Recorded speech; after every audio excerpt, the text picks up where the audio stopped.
For Lincoln, the Plains Indians were not only an obstacle to the construction of railroads, but also an obstacle to his dream of making America a white ethno-state, which is why he fought for decades to deport all blacks from the United States to black colonies, or reservations of a sort, in foreign lands. To realize his racially pure utopia, Lincoln became a member of the American Colonization Society, an organization created to publicly encourage and finance the removal of freed blacks in the United States to Africa, or the Back to Africa movement, as it's known as today. The group established a colony in West Africa called Liberia for this purpose. Lincoln was the secretary of the Illinois branch of the society for many years and one of its 11 managers. He made his support of mass black deportation no secret, condoning its mission to, quote, relieve slaveholders of the troublesome presence of free Negroes, close quote.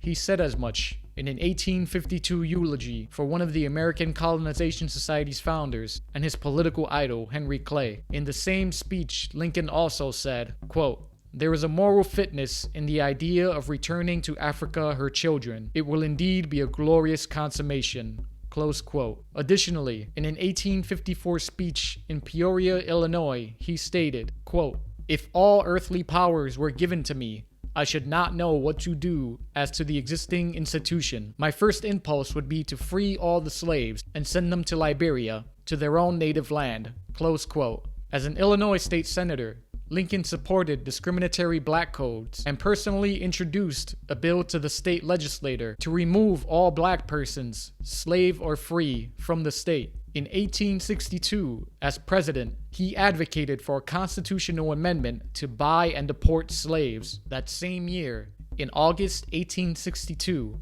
16 months into the Civil War, he held a meeting in the White House with several dozen free black leaders to ask that they leave the country in hopes that other free blacks would follow.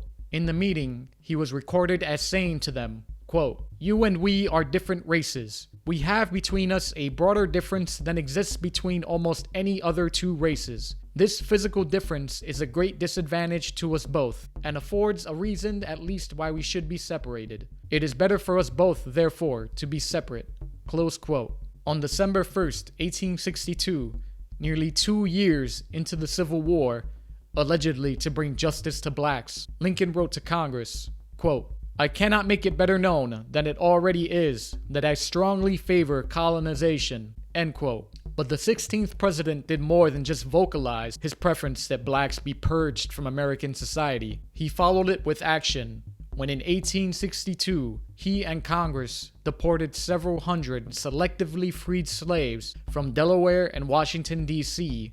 to a small island off the coast of Haiti, where after 1 year, 25% of them died, and the rest were returned. It did not end there. Lincoln wanted to deport blacks for the entirety of the Civil War and beyond, 4 days before his death, which was after the South surrendered, by the way. In a letter to General Benjamin Butler, Lincoln stated, quote, I can hardly believe that the South and North can live in peace unless we can get rid of the Negroes. I believe that it would be better to export them all to some fertile country. Close quote. Prominent New England abolitionist William Lloyd Garrison was outraged at Lincoln's deportation efforts, stating, quote, President Lincoln may colonize himself if he chooses, but it is an impertinent act on his part to propose getting rid of those who are as good as himself. Close quote. The next Republican to become president, Ulysses S. Grant, wanting to pick up where Lincoln left off, attempted to have the U.S. annex the island of Hispaniola, or present-day Haiti and Dominican Republic, to deport freed slaves to, but it failed. Ultimately, Lincoln's part in the legacy of attempting to purge blacks from American society is why in 1867, Frederick Douglass said, quote, Lincoln was preeminently the white man's president, close quote. This aligned with Lincoln's own white supremacist worldview, which he proudly said so himself. On September 18th, 1858, in the fourth of a series of debates between Abraham Lincoln and Stephen Douglas, Lincoln stated, quote, I am not, nor ever have been, in favor of bringing about in any way the social and political equality of the white and black races, that I am not, nor ever have been, in favor of making voters or jurors of Negroes, nor of qualifying them to hold office, nor to intermarry with white people.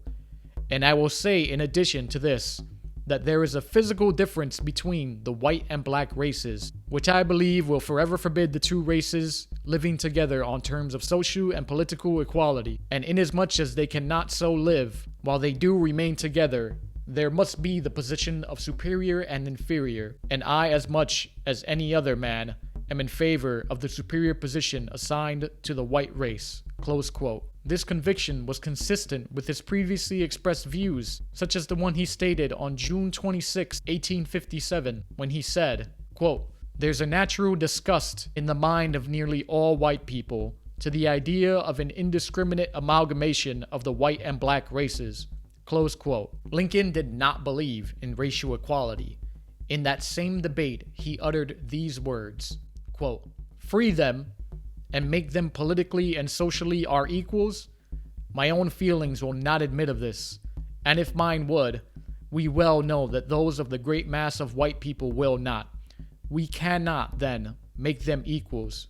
Close quote. And shortly after, quote, "Anything that argues me into his idea of perfect social and political equality with the Negro is but a specious and fantastic arrangement of words, by which a man can prove a horse chestnut to be a chestnut horse." Close quote. He made such statements in private as well as in public. A dirty little secret of U.S. history is that most Americans who wanted to abolish slavery in the mid-19th century did so not out of a sense of compassion towards blacks or racial equality. The scholar and author Ralph Waldo Emerson captured this truth aptly when he said, quote, "The abolitionist wishes to abolish slavery, but because he wishes to abolish the black man."